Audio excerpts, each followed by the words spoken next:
So now we're actually ready to test out our setup. We can't actually store any data yet because we still have to create a mapping. So there's still even more configuration, but we can at least test this out to make sure that we're able to hit the database and everything is working.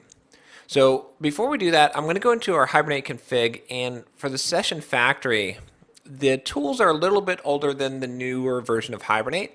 So right now, they're generating a couple of things that are a little bit dated. First of all, it's adding this name equals when you don't specify a name for a session factory, and this can cause an error.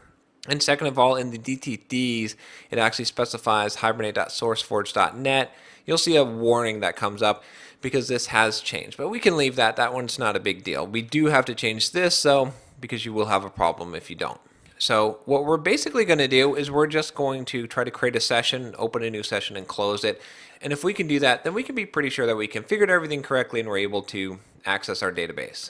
So what we're going to do is do Hibernate utilities, .get session factory, and then we're just going to say open session. That'll give us a new session. We'll store this in a variable called session.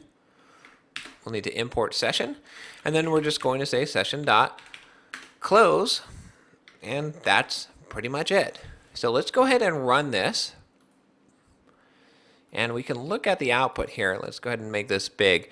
So we got hello world, and then if you look through here, most of these are info, so we can see some of the things that loaded up.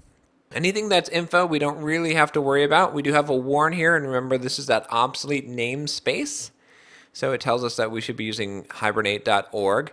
You can change that if you want to, but it's not really important. And then we can see that session factory was configured, some additional information here.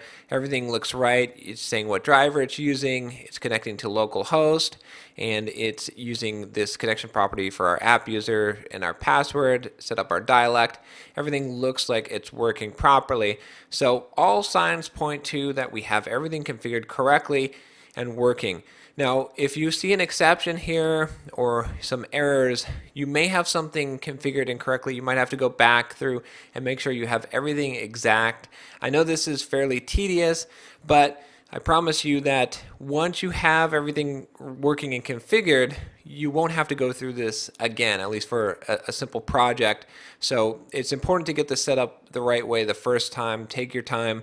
Don't worry that this is taking a long time at first. It's a little bit intimidating, but once you get this set up, then things will be much faster and much easier inside of Hibernate.